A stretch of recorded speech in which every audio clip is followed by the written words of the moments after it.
Hello students, आज हम geometry करने जा रहे हैं। ठीक है, ये ज्योमेट्री का जो वीडियो मैं आज शेयर कर रही हूँ वो मैं चाहती हूँ तुम ज़्यादा से ज़्यादा बच्चों को शेयर करो, ताकि जिनका कॉन्सेप्ट ये है कि ज्योमेट्री बहुत टफ होता है या हमको समझ में नहीं आता है, उसको टच नहीं करते हैं, तो इस वीडियो को देखने के बाद ये उनका फेवरेट सब्जेक्ट हो जाएगा। ठीक है, तो मैं चाहती हूँ तुम इस वीडियो को ज़्यादा से ज़्यादा शेयर करो, सब्सक्राइब करो।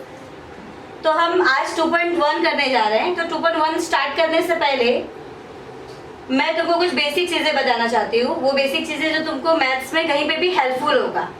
ठीक है, ऐसे बहुत सारे मैं ट्रिक दूंगी तुमको, जिससे तुम्हारा मैथ्स जो है वो फेवरेट सब्जेक्ट हो जाएगा, जैसे कि ये मेरा फेवरेट है। तो यहाँ पर identify with reason which of the following are Pythagoras triplets. यहाँ पे क्वेश्चंस दिए हुए हैं और हमको आइडेंटिफाई करना है कि इसमें से कौन सा जो नंबर है वो ट्रिपलेट्स में आता है।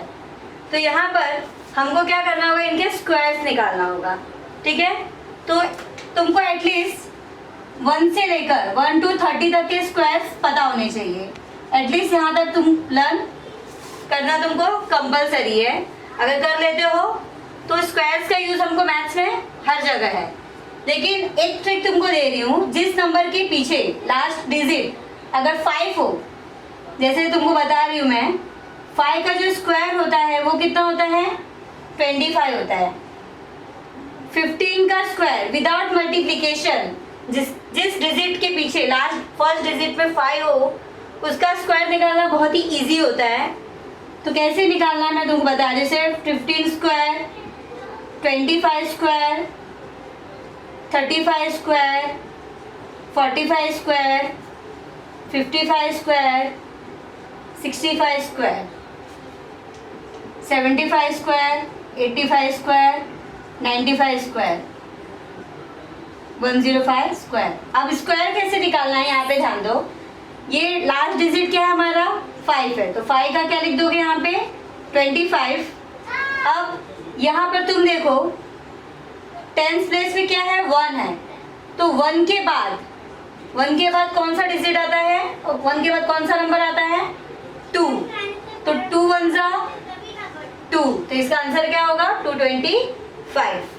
अब हम 25 का स्क्वायर निकालेंगे, तो पहले हम 5 का स्क्वायर क्या लिख लेंगे, 25। अब इसके बाजू में कौन सा नंबर है, 2 है, तो तुम बताओ 2 के बाद कौन सा नंबर आता है, 3, तो 2 3 सा कितना होगा, 6। सिमिलरली यहाँ पर क्या है, 5, तो 5 का स्क्वायर क्या है, 25। अब यहाँ पे क्या है, 3 का मल्टीप्लाई किससे करेंगे, उसके आफ्टर कौन सा नंबर आता है, 4, 3 4 जा 12। वैसे ही 5 का स्क्वायर 25 एंड 4 5 जा 20। 5 के बाद 5 6 जा 30, 6 के बाद 7 6 7 जा 42, 25 7 के बाद 8 जा 7 8 जा 56, 5 का 25 8 9 जा 72। ठीक है, तो ऐसे तुम सॉल्व कर सकते हो। तब यहाँ पे हम इस क्वेश्चन नंबर 1 को हम सॉल्व करने जा रहे हैं।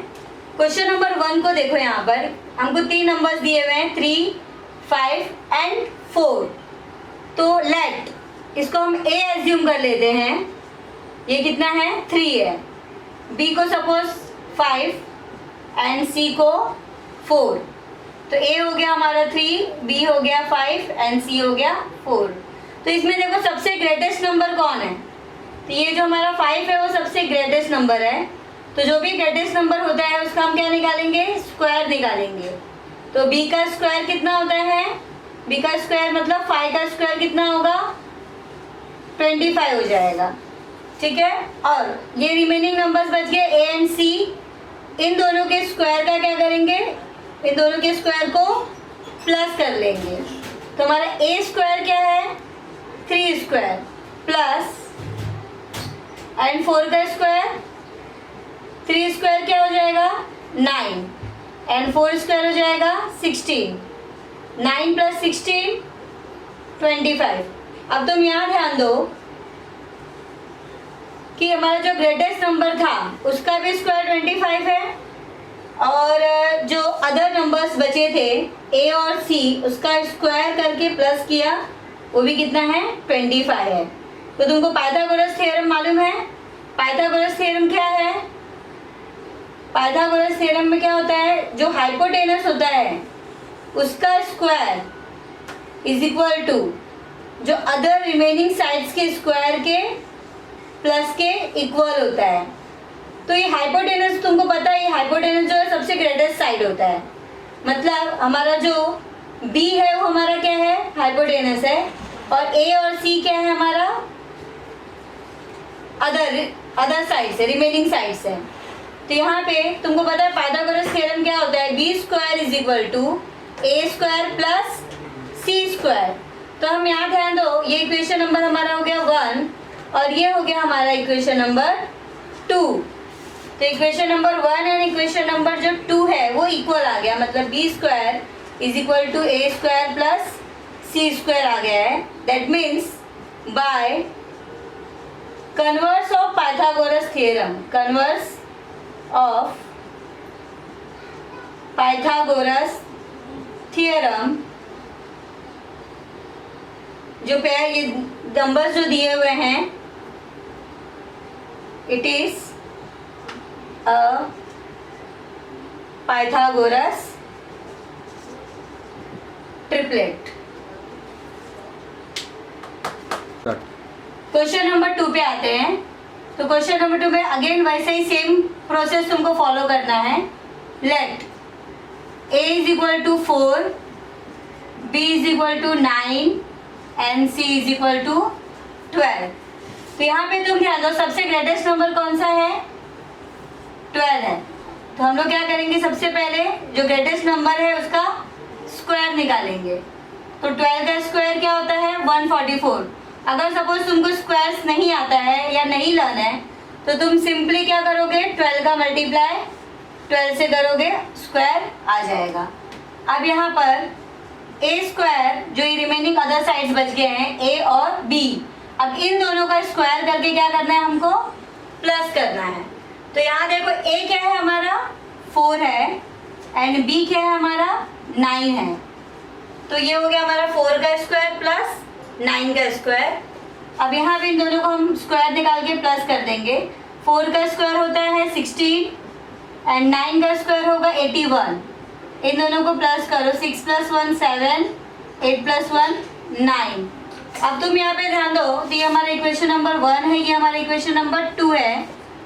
तो from equation first and second तुम ध्यान दोगे, ये हमारा इक्वेशन जो फर्स्ट है उसका जो वैल्यू आया है 144 है, और इक्वेशन जो 2 है हमारा ए स्क्वायर प्लस बी स्क्वायर, उसका वैल्यू आया है 97। ये दोनों इक्वल है क्या, नहीं। यहाँ लिख देंगे C square is not equal to, अगर इक्वल है तो हम ये साइन लगाएंगे, लेकिन ये इक्वल नहीं है, ये 144 और ये है 97। तो इस नॉट इक्वल टू के लिए क्या करेंगे, इक्वल टू को कैंसिल कर देंगे। तो C square is not equal to A square plus B square. अब यहाँ पे तुमको ये लाइन लिखने की जरूरत नहीं है कि बाय कन्वर्स और पाइथागोरस थ्योरम, ये सब कुछ लिखने की जरूरत नहीं, डायरेक्ट तुम लिख सकते हो it is not a Pythagoras triplet.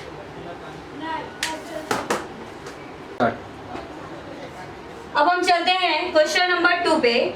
तो क्वेश्चन नंबर 2 स्टार्ट करने से पहले मैं तुमको कुछ इन्फॉर्मेशन देना चाहती हूँ।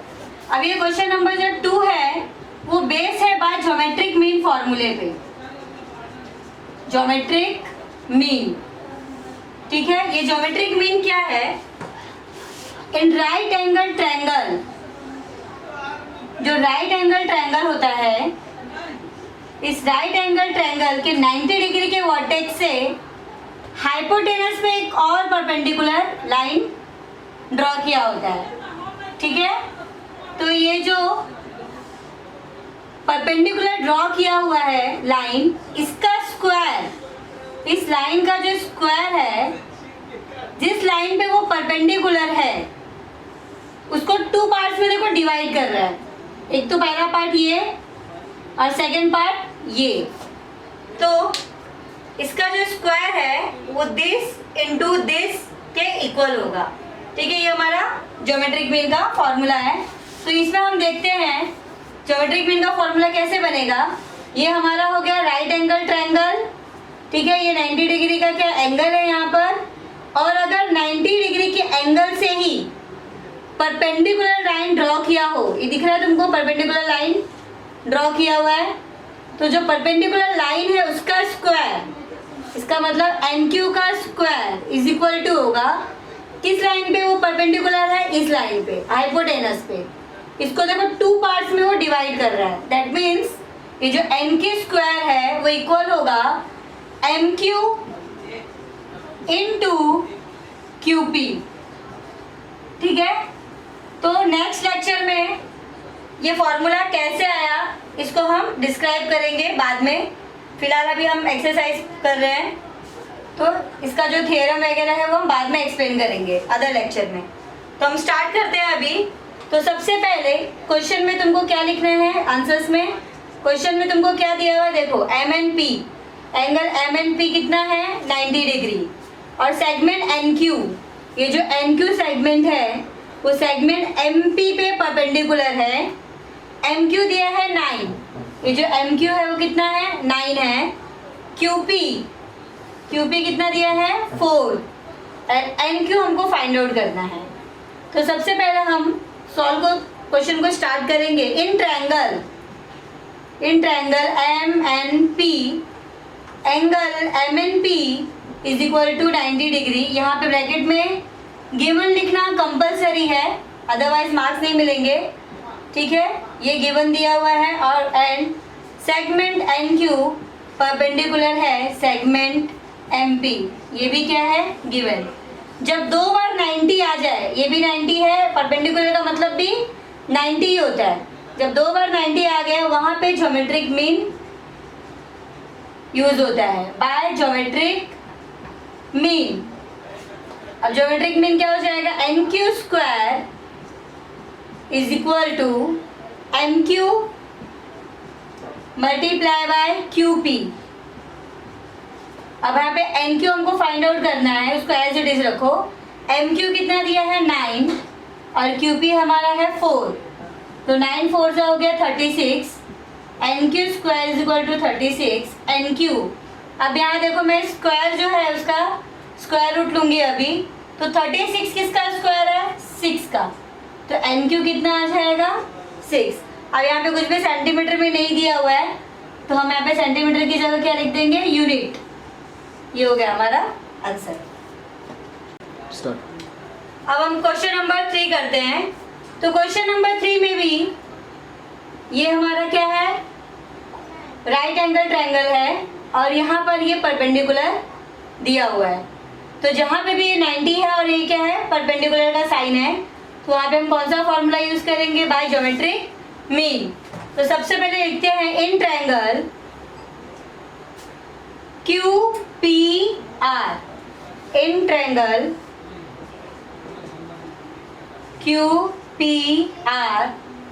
QPR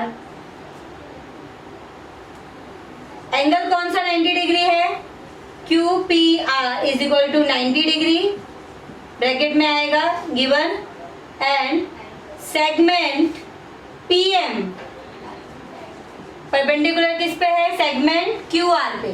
देखो सेगमेंट PM परपेंडिकुलर है सेगमेंट QR, इसको भी हम क्या लिख लेंगे गिवन। अब यहाँ पे देखो ये भी 90 है और ये भी क्या है 90 डिग्री है, दो 90 आ गए, तो पॉसिबिलिटी किसकी है सबसे ज्यादा, ज्योमेट्रिक मीन की, और ज्योमेट्रिक मीन ही लगाएंगे यहाँ पर हम। बाय ज्योमेट्रिक मीन क्या हो जाएगा, PM square is equal to QM multiply by MR। PM का वैल्यू दिया हुआ है यहाँ पर हमें, तो हम यहाँ पे रख देंगे 10 square is equal to QM है 8 मल्टीप्लाई बाय MR। 10 का स्क्वायर हो जाएगा 100 is equal to 8 into MR। अब 100 ये जो मल्टीप्लाई हो रहा है यहाँ पे MR का 8 के साथ, वो यहाँ पे आके क्या हो जाएगा डिवाइड हो जाएगा, इज इक्वल टू MR। तो 8 1 जा 8, 8 1 जा 8। अब 10 में से 8 माइनस करोगे तो यहाँ पे 2 कैरी हो जाएगा। 8 2 जा 16, पॉइंट लगा दो। 20 में से 16 को माइनस कर दो, कितना आएगा 4। और जब पॉइंट लगाओगे ना तो ये जो 4 है ना उसके आगे एक 0 हो जाएगा, मीन्स वो 40 हो जाएगा। तो 8 के टेबल में 40 आता है, 8 5 जा 40। और जिसको अगर कैंसिलेशन नहीं आता है सपोज, वो सिंपली अपना ऐसे डिवाइड करके भी करोगे तो भी चलेगा। आंसर राइट आने से मतलब होना चाहिए। MR, हालांकि तुम 10th में हो तो इतना तो तुमको आना ही चाहिए। MR is equal to 12.5। MR निकल गया। बट हमको क्वेश्चन में क्या पूछा है, QR का मेजरमेंट। तो जो QR है, QR वो क्या है, QM प्लस MR। ध्यान से देखो, QR क्या है, QM प्लस MR। यहाँ पे तुम लिख सकते हो ये तीनों पॉइंट क्या हैं, कॉलिनियर हैं। अब हम QM कितना है 8 प्लस MR हमने फाइंड आउट किया कितना है 12.5। QR 12.5 में 8 को प्लस करना है। बहुत लोगों को पॉइंट से, अगर नंबर कोई पॉइंट में दिया हो ना तो प्लस करने नहीं आता है। तो एक बात ध्यान रखो, पॉइंट के नीचे पॉइंट होना चाहिए। जैसे ये 12.5 है तो यहाँ पर क्या है ये 8, तो इस 8 को यहाँ नहीं रखना है, ठीक है, इस 8 को यहाँ रखना है। 8 पॉइंट, सपोज ये 0 लेना है, 8.0, तो 5.8 और 2 कितने हो गए 10, 1 कैरी हो गया, ये हो गया 20। तो QR आ गया हमारा 20.5।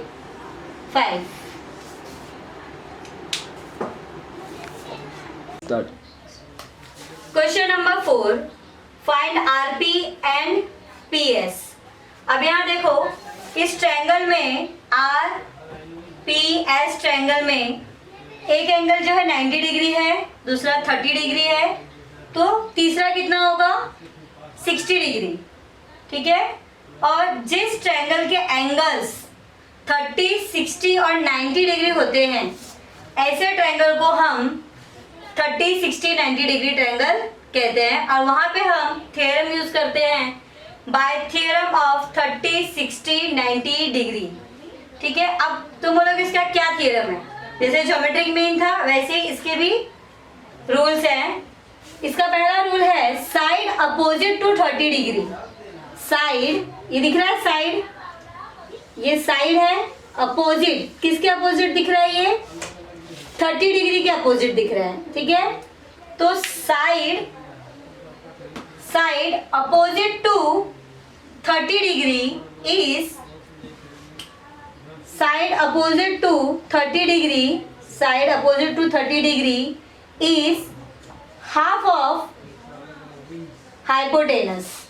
Half of hypotenuse means 30 degree के अपोजिट साइड में, उसके सामने जो भी साइड होगा ना वो इस हाइपोटेनस क्या होता है, 90 डिग्री का जो अपोजिट साइड होता है दैट इज हाइपोटेनस, ठीक है।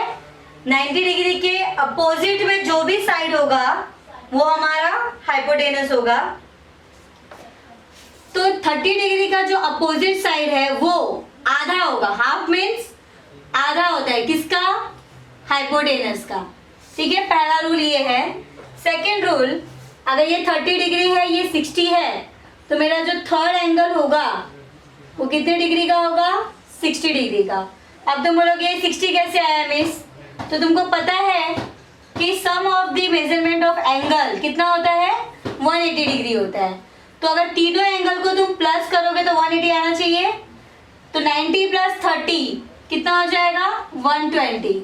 अब 180 में से 120 को तुम माइनस कर दो तो कितना डिग्री आएगा, 60 डिग्री, ठीक है। तो ये एंगल हमारा रिमेनिंग एंगल क्या कितना आ गया, 60 डिग्री आ गया।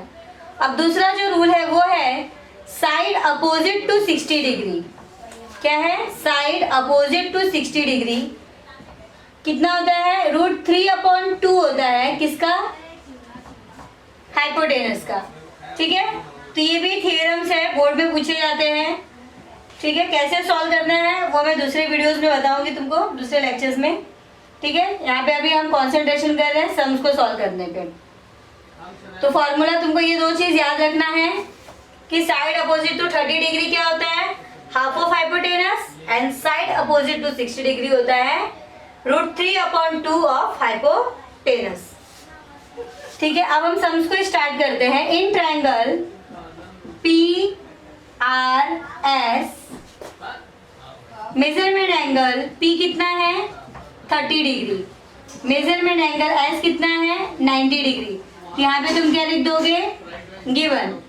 देयरफॉर मेजरमेंट एंगल R कितना हो जाएगा, 60 degree. Remaining angle, therefore triangle PRS is 30, 60, 90 degree triangle. तो by 30, 60, 90 degree theorem यहाँ लिखेंगे साइड अपोजिट टू। अब हमको पहला फाइंड आउट करना है PR, ठीक है, और हमको 30 के अपोजिट साइड का वैल्यू दिया हुआ है। तो side opposite to 30 degree is equal to क्या होगा, हाफ ऑफ हाइपोटेनस। इस लाइन को हमेशा याद रखो, side opposite to 30 degree is equal to half of hypotenuse. अब 30 डिग्री का अपोजिट साइड क्या है, SR। हाफ ऑफ हाइपोटेनस कितना है, क्या है, PR। SR का वैल्यू रख दो यहाँ पे 6 is equal to half of PR। अब यहाँ पे जो 2 है यहाँ पे मल्टीप्लाई हो जाएगा, therefore PR is equal to 6 2 जा 12 हो जाएगा। सिमिलरली हमको क्या फाइंड आउट करना है, PS फाइंड आउट करना है, PS। तो यहाँ पे side opposite to 60 degree is equal to क्या होता है, √3/2 इंटू हाइपोटेनस। तो 60 डिग्री का, ये रहा 60 डिग्री, 60 डिग्री का अपोजिट साइड क्या है, PS। ठीक है, PS is equal to √3/2 into hypotenuse कितना आया है, PR। PS is equal to √3/2 into PS की वैल्यू रख दो 12। ठीक है, 2 1 जा 2, 2 6 जा 12।